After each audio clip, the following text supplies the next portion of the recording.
Hello and welcome to the Losers for Hire, broadcasting to you live from...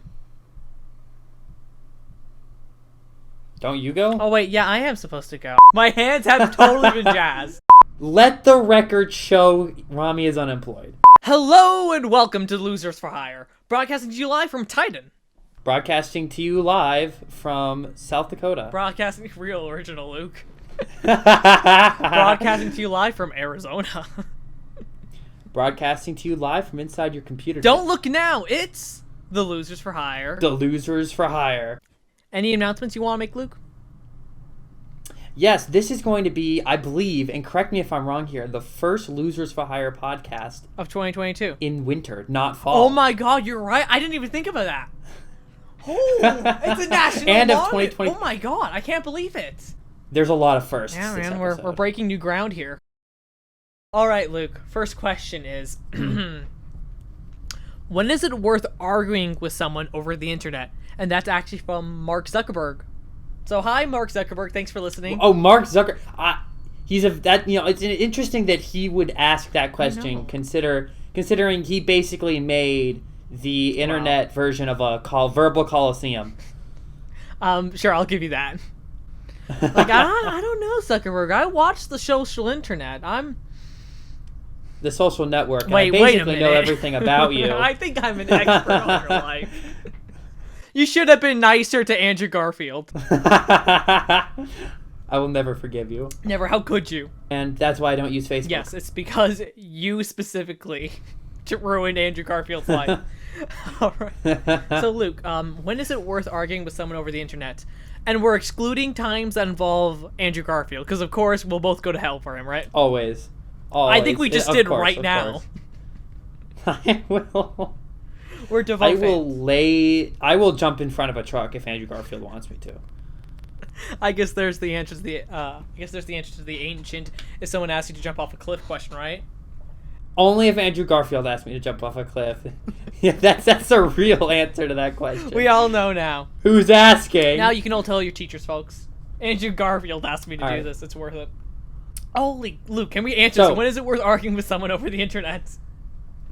It depends on how much you want to be miserable that particular moment. I don't know. That implies that it's never okay. That you would never do it.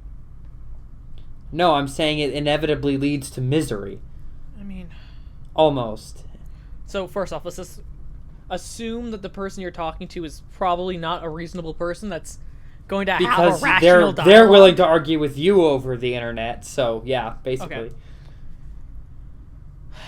Is there a time that you would be okay doing it? When are you gonna dig down? When are you gonna jump into the mud? Roll around. I don't have a vice, if you will, something that I demand that other people see my way, or that I don't have a hill that I'm really willing to die on. I think we just talked about one, Luke. Minus Andrew Garfield, he's a special case. He's always and a special bacon case. cheeseburgers. You of all people, I thought you would understand. Basically, if it involves Andrew Garfield, it's worth arguing over. Okay, so first of all, if you like Tobey Maguire, then I will fight you tooth and nail. Over the internet, really? Like over the YouTube internet? Comment section. Oh, anybody. I have YouTube comment section. I don't care. Reddit, Twitter. I don't have Twitter, but if I did have Twitter, I would assassinate people if they do not agree with me. Those pigeon spies, yeah. I will find them. But that's not arguing over the internet. That's just execution. That's assassinating your problems? What's the difference? I see no difference between that and what... Okay, I will say there have been times where I have argued with people over the internet, not like on YouTube or whatnot. Because it's not worth it. But for example, when classes were on Zoom, sometimes someone that technically counts. Like sometimes they would just say something so obnoxious and so blatantly wrong. Like, I'm gonna have to call the claim erroneous. Like I'm sorry, that's what I'm here for. And then, I'm here to make sure your idiocy does not infect anybody else within earshot. Or just annoy me. I like that, make me sound a lot more benevolent, but no, and the fact of the matter is I'm annoyed. And you see in large classes of like 200 people-ish, and the professor's not paying attention to the chat, it was like that at times where it just felt like an internet chat. And people would talk as if it were an internet chat. By internet, I mean like... Basically just a free-for-all. Absolute chaos. Yeah, so... It really depends on what you're arguing about and where you are arguing. I think sometimes I have seen constructive conversations over the internet, and those are always great. I don't think you're going to change anybody's mind by sending a message and throwing it out into the void, though. That's not going to accomplish anything.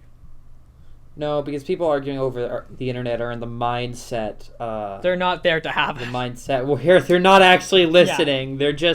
They're reading, extracting all they need to respond sly and snarkily, and that's it. Everything else is just right into the void. Exactly. They don't care about actual intellectual discourse. And again, that's on all people, but you can tell. For someone that spends a little too much time doom scrolling through YouTube comment sections, you can tell who's... Hold on, is that you or me? Was that an insult or a confession? Taking the fifth. Your Honor, I do not recall saying that. I would like my words stricken from the record. It wasn't me. Where was I? God, Luke, we should not have a podcast. What are we doing? Oh, yeah. So you can tell, and like, look, communication's just not going to work very well over the internet, and in order for that to happen, both sides need to be very patient with one another, because just having normal discourse with a person and trying to come to a point, it's like trying to hit a moving target. It's such an odious task, and when you get rid of tonal inflections and everything, the problem becomes tenfold harder.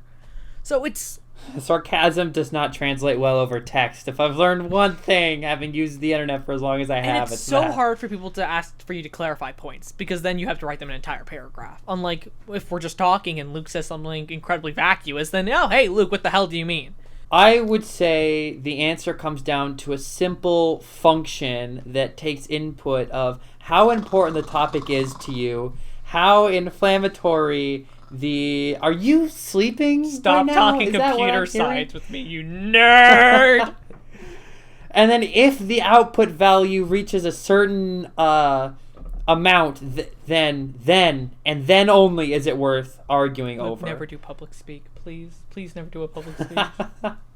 I've actually thought about running for office. If you vote, it's a very simple function. If you give me a vote, you're going to have a positive net outcome. If you look here, all the simulations clearly point to this equation right here. Now, if you look here, this equation has 3 variables. Now, I'm breaking it down real slow for some of the less mathematically inclined members of the... You're going to put actual code on the screen. And for those of you that are interested, this is how I ran the function. If not... And that's why you should elect me for this... local government office. Can you convert your answer to those of us who don't care about computers? No, you're done? I'm done. That's my presentation. Okay, next question. Sorry, Zuckerberg. But he probably got it right. I think he basically got the gist. Yeah, I saw him. Mark Zuckerberg, you can use this podcast as a map, as a guide, as a spiritual leader to inform you as to when it will be worth it. Because we know what we're talking about. Idiots over. I know what I'm talking about in every aspect of life. Yes, of course. Zero doubt in you, Luke. I've been told that I have great romantic advice. Well, we are the experts. I mean, remind me, how many times have we read Romeo and Juliet collectively? 1.5. Two and a half. We're better than that, Luke. 2.5. If we were 1.5, it would just be regular old schlubs. But we read it 2.5. I believe we each finished it, and we went back for seconds. Well, I went halfway through for seconds, then got bored and stopped. Sorry, Shakespeare. It ain't that good, man. This is what separates us from the masses, Luke. Most people have only read it once. Mm-hmm. Some people maybe twice, but very few. 2.5 specifically. 3, then you're just being overly indulgent. And at that point, like, you're probably not really getting the point if you have to read it that many times. If you don't get it by... It's not the book at that point. All right. Should I lie to get a job? And that one's coming in from James. Not. That's weird. It's Bound. That's Bound? No, not Bound. It's Bound. There's a little. A Bound? Yeah. I've never heard that last name. Is it German? I think maybe. But actually, the fellow strikes me as somewhat British, actually, just with the way he's talking. Bloody hell! Because it sounds like pound. Should I lie to get a ding-dong job? That's how British people talk. Did you say dang John job? That's Are how you British okay? people talk, right? That's staying in the podcast. Yeah, you're going to be canceled. No. You're... No. Okay, Luke. Should you lie to get a job? No. No. That is my ideal answer. Obviously, it would be best if you didn't have to put your best foot forward, if you just put yourself forward, and that would be sufficient. Well, and for the record, we are striking things off the record, like if you have a criminal record or such, because that's complicated, and I don't want to talk politics right now. That's not what this is for. Yes, Ramy, please, should your past actions influence your future? I'm going to say it depends on what the lie is and what the job is, okay? Hear me out here, okay, Luke? Hear me out. First off, suppose that you're trying to get a job with a writing, I don't know, a writing studio, okay? Maybe it's one hell of a way to make an impression is just to fabricate everything about your life. But you go into the interview and you have your whole somber story. You have a somber story with you. It has like a 3-act, like come on with like a 3-act play is what I'm saying, okay? And I want clear character progression, okay? I want the person to be crying at the end of it. And then at the end of it, after everyone's moving, like, oh my god, you're hired, and you go, psych! But there's my writing credentials, aren't I good at the words? So you're saying it might be okay to lie because of this Fringe case scenario? What's wrong with that? Also, we don't base morality on Fringe case scenarios? Also, if the lie's funny enough. And look, if you're applying to McDonald's and you claim that hamburger saved your life, what are going to be the consequences?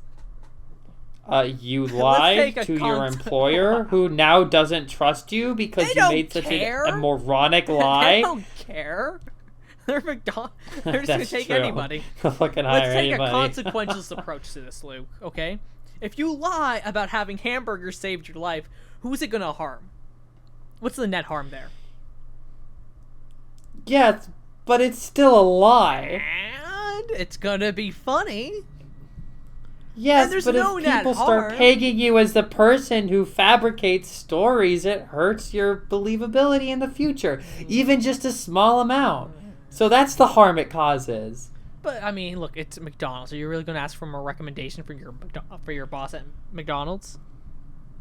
I'm sorry. If a guy came in and claims that a hamburger once saved his life, I'm not going to hire him on the mental issues. Hamburgers. Oh, plural. I'm sorry. Is this...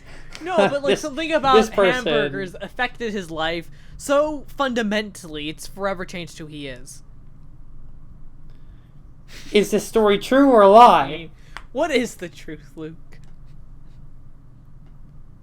For the record, I do not think, just to put it out there for people like Donald that are too dumb to recognize it, I do not think you should lie to get a job, for the record. But I'm just saying, there's worse things. Again, depends on the lie, depends on the job. I would say it depends on the lie, not the job, but you should still, it depends on the lie only insofar as some lies are larger than others. The job also but you should never lie for the job. But I also think it's the job is also like a paramount aspect to that. Like, if you're lying for a job at, I don't know, like the city dump, who's gonna care really? Like, the consequences of lying for a job at the city dump versus lying for your entry job at, Congress, okay? Like, you're sworn in as a congressman. Like, those are huge. There's a pretty big disparity there. And not even if you want to go to government. Like, if you lie at your job at Google, the effects are much more serious if someone catches you with that lie. Not really, because they realize 5 minutes in that you're not who you say you are with no credentials, and you're fired anyway without being able to touch depends. anything. Well, that's the part where we talk about the lie. Like, how serious is the lie? Well, see, now you're drawing a line in the sand of where if a lie causes X amount of harm, then no, but if not, then sure, you shouldn't have done it in the first place, but... I don't think lying is something that's, of course, like, lying should be avoided at most times. Of course, there are exceptions. But we can't set it as the moral standard. Oh, sorry, go ahead. If the lie doesn't matter enough that you would say it's good, then why lie in the first place? Because then it won't really do anything for you. Well... Like, the reason you would lie in a job interview is to make yourself look better than you are. In which case, you're building a house on a poor foundation. Yeah. And it won't hold. All I'm saying is that there are certain jobs where it doesn't matter that much because you don't really need a foundation. Not that it's the moral... We shouldn't employ it as the moral standard. Why lie, then? If it doesn't matter, then why lie? Be honest. Preserve your character, and it won't matter. There could be a million reasons. No, name one. I don't... Well, okay. There isn't one. You would lie to get ahead, which is bad. Okay. You're working at you want to get a job at the city dump, okay? And let's say you have a history of... You do need a CDL to drive a dump truck, by the way. I'm just letting you know. Fine, Luke. Well, what's another mundane job, okay? You copy papers. Flipping burgers at McDonald's. Fine. And you claim that you're not an alcoholic? So you go in and, I don't know, they just ask, like, have you had experience with... Okay, here's a better one. Have you at any time experimented with illegal narcotics? And you're not currently on them. And the person goes ahead and lies that, no, I haven't. And they're clean, okay? Let's say they've been clean for 2 years. There aren't really any negative repercussions to that. Like, sure, he lied, and we can talk about the morality, but just looking at the physical consequences, there aren't any. And it's not like this is a job where his integrity needs to be held at high regard for this. He's flipping burgers. And nothing against people that flip burgers. I'm just saying is that you don't... I'm going to stop the sentence there. Not lying is not a part of your job description. Yeah, there you go. Thank you for the save. I got you. I'll always have my back. I always got your back, except for when I don't.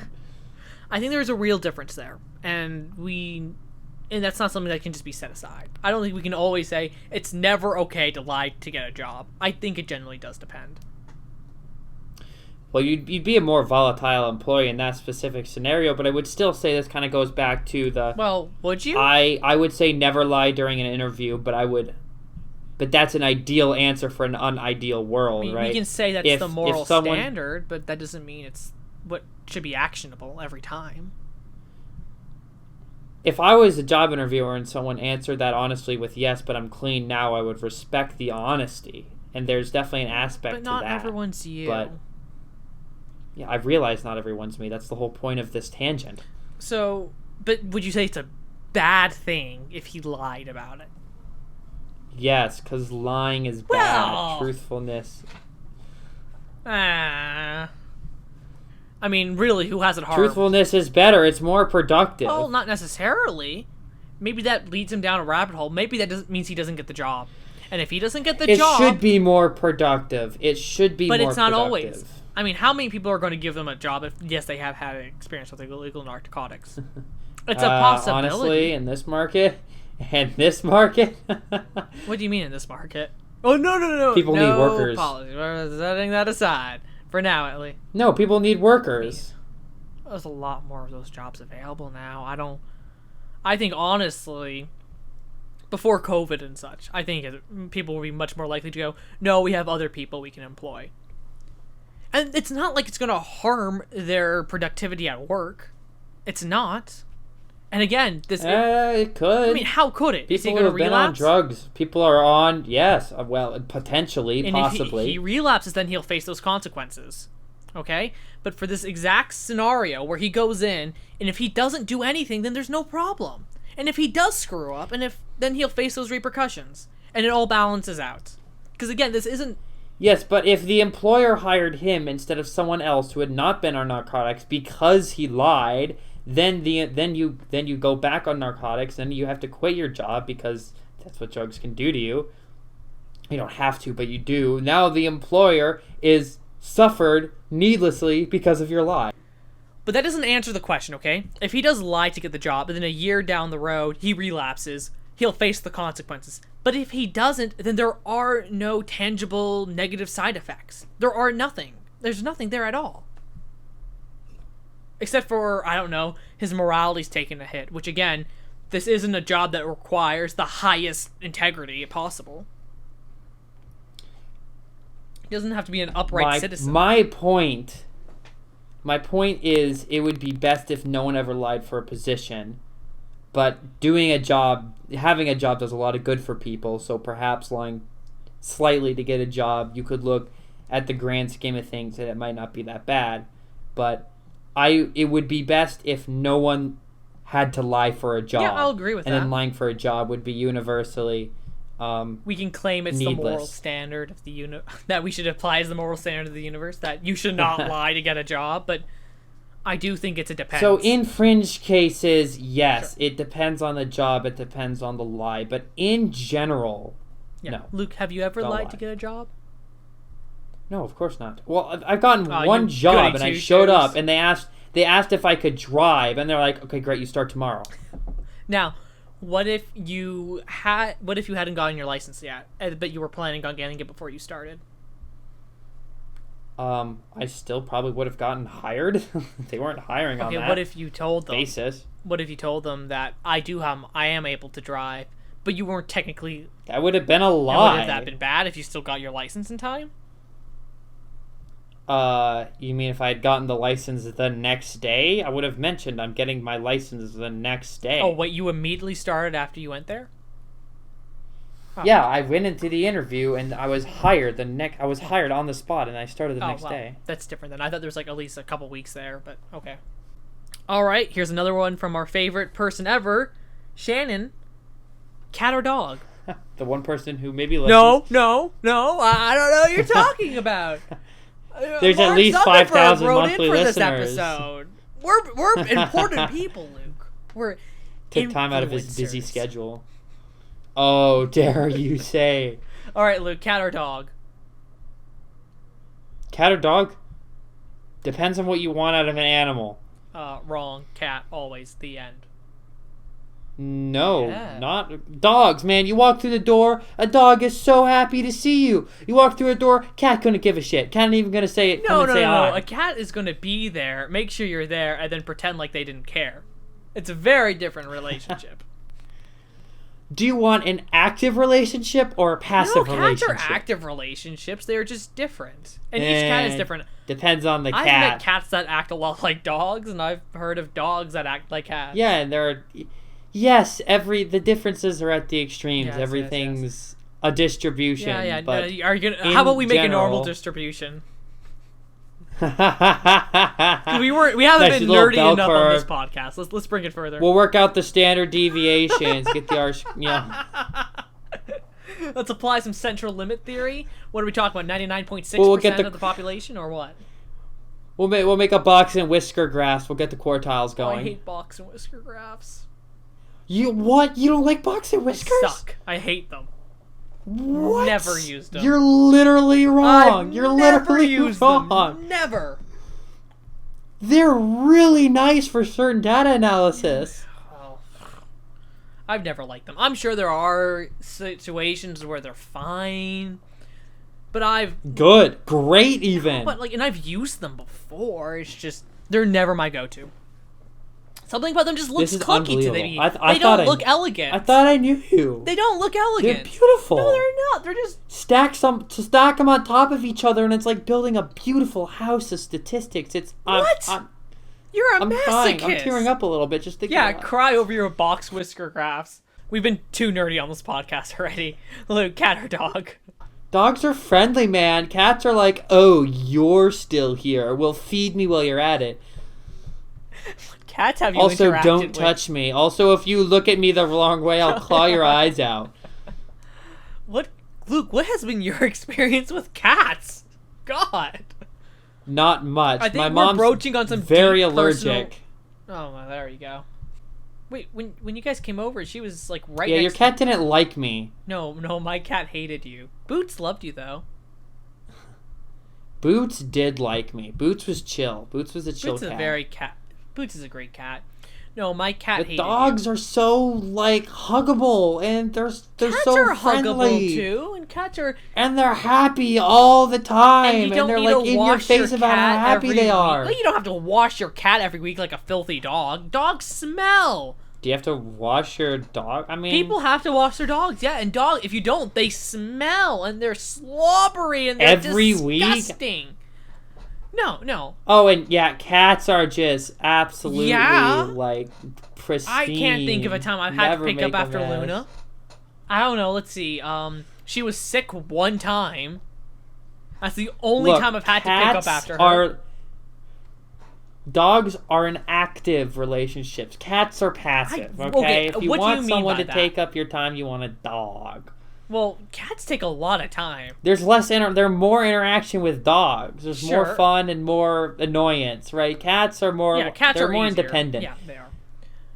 Sure, and then when They're like a 21-year-old instead of Yeah, it's. I just don't think it's fair calling it a passive relationship because to be a good cat owner, you do need to put a lot of time in. Well, yeah, you can have an active relationship with like your 20-year-old kid, but It's different. They're not as It's never going to be as active as your 5-year-old. who's far more dependent upon you. Yeah, that's fair. Mm-hmm. I'm always gonna say cat because like I like an animal that I don't need to wash all the time. It doesn't smell bad and doesn't get disgusting slobber all over You're me. taking all the worst parts of dogs, and you're not taking into account all the best parts. Dogs are sweet. They're really fun to visit. I love going to a friend that has a dog. Those are wonderful. I love just playing around with their dog. I would never want one. And it's the opposite with a cat. That's fair. You never go to someone's house to play around with a cat. That never happens. That's a very good articulation of the differences between I will say, I've warmed up to cats after I visited and experienced all your cats. Your cats and your neighbor's cats. Before I was like dog all the way, all the time. Why the hell would you want a cat? It changes, and cats are really silly sometimes. Like you didn't see the side of my cat because she really hated you. Not as much as other people. She didn't make whale noises at you. She didn't try threatening you. So take that as a plus, man. She didn't utterly loathe you. She just disliked you and didn't. Could have been worse. Much worse. But they're silly, and then when the times they do show affection, it's like you can tell it's genuine, and it makes you like want to tear up. I don't cry at my cat though, because I'm too much of a man. You're a man. And they can be really silly. Like Luna, I've showed you pictures of Luna in silly positions doing sillier things. You have? Yeah, and trust me, folks, he sees it on a weekly basis. At least. It's getting annoying at this point. I'm thinking about assassinating his my cat. cat. Whoa! Look, no. You can threaten me. You can threaten my family. You can threaten everything I've accomplished, but never the cat. Yeah, my career, everything, but not the cat. There are boundaries in this world, Luke. You know, even gangsters have a code. Okay, they don't go after each other's cats. Horses, they're on the table, but not the kitties. Fair. I take it back. Better. Apologize. No, this podcast is over. Our partnership is done. So, Luke, tell us what we learned today. That is a great question, Ramy. Today we taught Mark Zuckerberg, the man himself, when you should argue with someone over the internet. I hope you took notes. We also learned that it's only okay to lie for a job if you're coming up with a creative fictional story. We learned that box and whisker charts are the superior Empirically chart. false. And most of all, we learned that cats are forever and always the greatest companion a human can have. So thank you as always for listening. If you can, please leave a question in the comment section below. I don't know how many people are still listening to this because it's been way too long since we uploaded our last one. But if you are, please write in questions. And you can always write in questions to our email, which is on our YouTube, but it's also thearistasmartocrats@gmail.com. Thank you for listening. Luke, any final remarks? No. No, that's his final remark. Bye, folks.